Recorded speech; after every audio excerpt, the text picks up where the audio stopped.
Hey everybody, it is Professor Parish and we are on Module 7 of English 109. So I'm scrolling down here, I'm recording this on Sunday evening, so if you've not turned in the assignments for Module 6, they are up here. Make sure you turn in that cause and effect paper because it was due on Sunday night, and we're going to go over revision this week for this week's module. But let's go ahead and talk about Module 7. So the assignments in the textbook, you were assigned Chapter 18 on compare and contrast last week, and this week is going to be on Chapter 11, which actually I think Chapter 11 is about compare and contrast, so we're going to talk about it next week, but your chapter assignment is Chapter 11 there. You'll notice on here, I'm going to go over the guidelines for compare and contrast here in a minute, but if you look, there is a compare and contrast example that is shown here. Now, this example is not 3 full pages. It's a little bit shorter, but it does give you like a little bit of an idea of how this paper could be set up. And all it is doing, compare and contrast, is just talking about the differences and similarities between two topics. So this kind of gives you like a preview of how you could set up a compare and contrast. So in this example, we see the actual novel Bones versus the TV series Bones. And you can see the differences and similarities and how the author here has kind of framed it. It's not complete, but it's a start, right? And I'll probably show you guys a completed example as we continue on in the class. But make sure you've read Chapter 11 for this week and gone through it. And then we'll go ahead and not waste any time and talk about what we're doing this week. So I do want to beforehand, as you guys, I'm going to be reading and grading your cause and effect papers this week. So I want to show you how we do revision. So I pulled up Microsoft Word, the online version, because my computer at home is a Mac, so I can't do Word on my home computer. But let's just say that you turn in your paper. When you get it back, you'll probably see when you open it up, if there are any grammar revisions, I'm going to show y'all and see here's what we do. Okay. So I'm going to misspell revision on here and kind of show you all what it looks like. Okay. So if I saw on your paper that you see there's like an extra space in between the period and the word revision, and revision is misspelled here. So when I grade your papers, what I do is I go to this thing called reviewing and track changes, and I turn on track changes. And so if I see an edit, I'll be like, oh, here's how we spell revision, and I'll spell it correctly. And then I'll see a grammar suggestion and be like, oh yeah, that period should be closer to revision. So you'll notice you may also see some comments. So I might say like, here is a comment. So I may have commented on your paper as well. So when you open up your paper, you'll probably see some text in red, or if you don't, you'll see out to the sidelines here a little line that might be red. And if you click on that little red line, the part that I have revised will pop up, and you'll also see a comment. So comments are easy. If you decide that you want to revise your paper, the best thing to do is, first of all, get rid of my comments. So after you've read the comment, you can go over here and you can click to resolve the thread or delete it. So I usually click delete the comments and it'll get rid of that. So the revision is still here. So when you go to revise your papers, what you will want to do is take the comments that I've given you and incorporate them into your paper. And how you do that, notice that there's a little gray line here. You want those lines to disappear.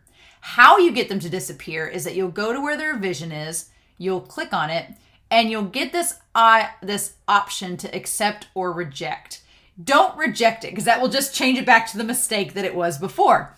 What you'll want to do is click the accept option, and you'll notice, see how this is in red? When I do accept, it switches over. I've respelled the word correctly, and so when I click accept, it changes it to where it is corrected. You'll also notice that the line is now gone. If you see a line in your paper, that means there's still a revision you need to change. But if you don't see a line there, that means that you've accepted the revision into your paper and you're all good to go. So you can revise your paper for 2 weeks after I send it back, and once you have the revision done, you'll just email it to me. Now, honestly, if you get an A or a B on your paper, I wouldn't worry about revising it because you're probably fine. If you got lower than a B on the paper, then I would revise it. If you got a C or a D on the paper, which hopefully you don't get, but if you do get a C or a D, I would revise it to try to get that A or B. But if you got an A, especially if you have an A on the paper, I wouldn't worry about revising. If you have a B and you want an A, absolutely go for it, but don't feel like it's necessary. All right. So let's talk about this week. You have 3 assignments. The first one is the discussion forum. And so on here, you'll see chapter 11 is about compare and contrast in our book. And once you've done that, you're going to watch this video. And I've included the link here, and you just copy and paste that into a window up here. Now, the link is to this video. It is by a man called Todd in the Shadows. I really like him. He is a music reviewer. He's got his degree in music, and so he reviews music. And he's often in the shadows, so that's why he's called Todd in the Shadows. His gimmick is that you can't see his face. It's how he keeps his anonymity. But he compares songs. And so he's going to compare these 2 songs in this video. I will go ahead and tell you that there may be a little bit of language use in the video, so just kind of keep that in mind. But y'all are, even though some of you are in high school, this is a college class, so I assume you all are mature enough to handle that. But I think it's clean. I'm pretty sure this video is clean. But he's going to compare these 2 songs and talk about what the differences are that he sees in them. So what I want to know in your discussion forum is, 1, are there any noticeable similarities between the 2 songs that Todd talks about in the video? Which of the 2 do you like better and why? So question 2 is, what are the most significant differences between the 2 songs that he compares and contrasts? And finally, what is the overall thesis and opinion from Todd about these videos? Do you agree or disagree with him? So it's very much your own opinion on this piece, but I do think this video is a nice example of him comparing and contrasting 2 things that are similar but different. And so that's why I wanted to use them for our discussion forum. Plus, it's kind of funny. He kind of pokes fun at the songs and the artists. So I like his sense of humor. So I figured y'all would as well. But that is a discussion forum for this week. We also have the grammar review number 4, which I'm going to pull up here. The grammar review number 4 in our textbook is going over, there's pages 454 to 456. So in this section, you're just writing down the correct verb form that's in the parentheses. And you're doing the same thing for activity 2. And then activity 3 is doing the exact same thing. So you're just writing down the correct verbs. And I will double check these page numbers. I've left my textbook in my office, but I will double check these. And if anything needs to be updated, I will email you all and let you know. But those should be the right ones. You're just writing down the correct verb form for numbers 1 through 10 for each part. Should be pretty easy. I just want to know that we are doing correct verb forms. That's a pretty standard basic grammar function. I want to make sure that we're all on the same page there. But that's grammar review number 4. And then the only other thing is talking about the compare and contrast and the writing prep. So this is our second paper. I honestly think compare and contrast is one of the more fun papers to write because you get to kind of use your opinion. And it's not exactly an argument paper, but it's not an informative paper either. It's really you talking about similarities and differences between 2 different things. And you want them to be somewhat similar, but also different. So I'm going to show you guys the guidelines here if I click on this. All right, we'll zoom in a little bit. So yeah, chapter 11 talks about compare and contrast.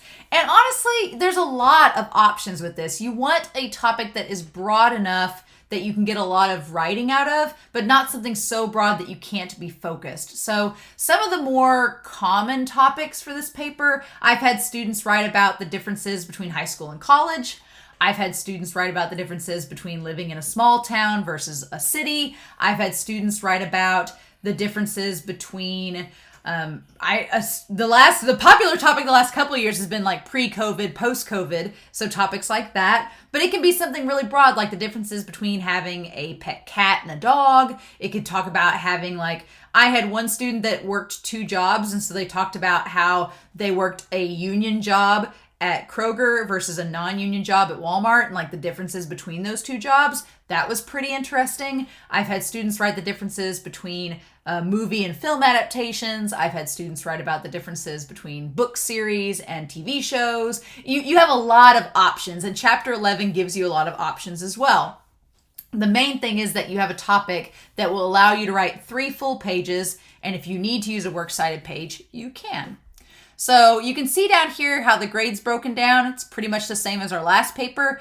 And then for this week, your writing prep, I basically just want you to tell me what are the 2 topics you're comparing and contrasting, and then what's your outline look like. And again, this outline structure you can see here, it's pretty bare bones. It's just a skeletal framework that lets you show me that you have an idea of what you're going to talk about in your paper, but it's not set in stone. If you change this, it's completely okay. All right. And I actually have a lot of students, let me download this and show you. Pretty much with compare and contrast, you organize it in one of two ways. And I'll show you guys kind of what that looks like.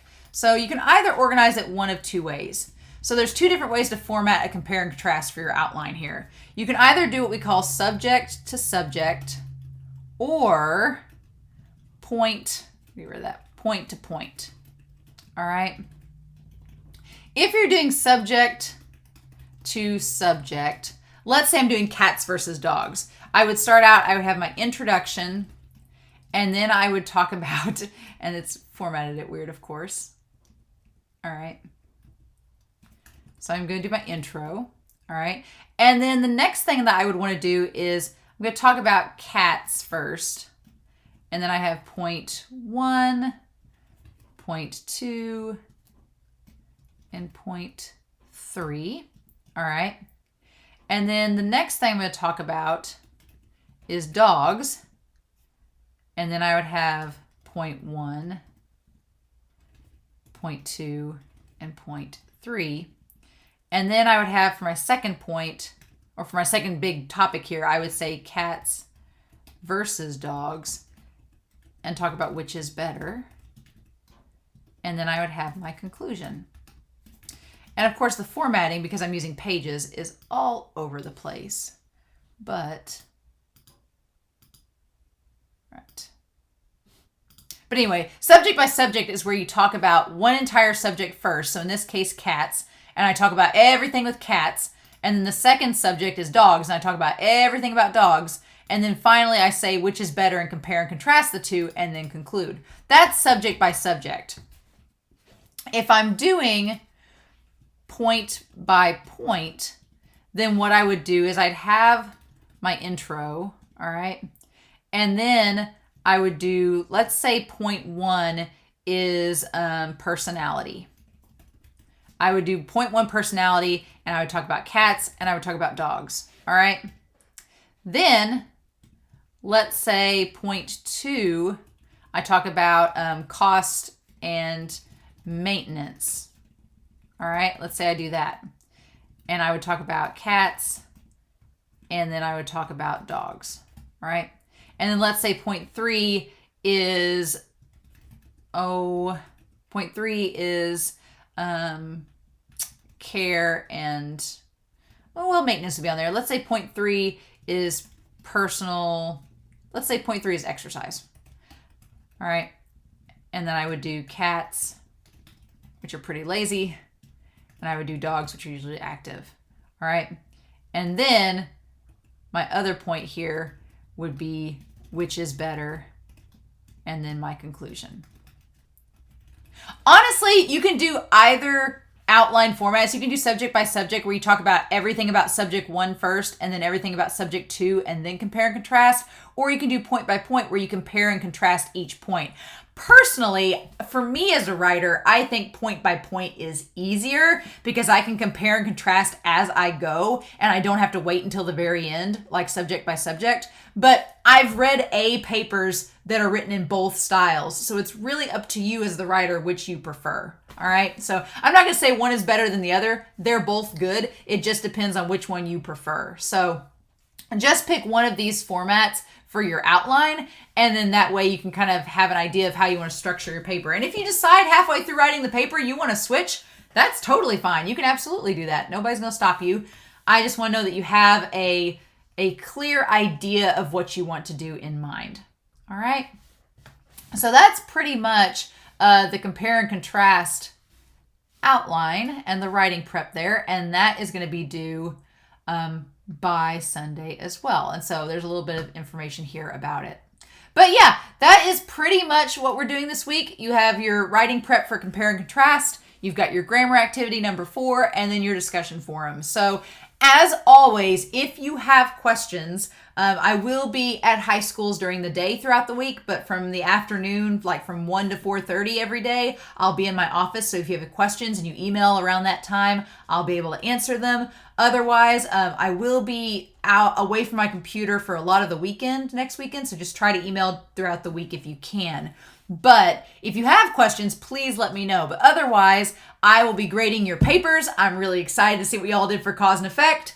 I'll be grading your papers and doing that throughout the week this week, and hopefully we'll have them back to you by the end of the week. So, in the meantime, I hope y'all have a wonderful week. Please stay safe, take care, and I will be back next week to talk about Module 8 of English 109. Bye.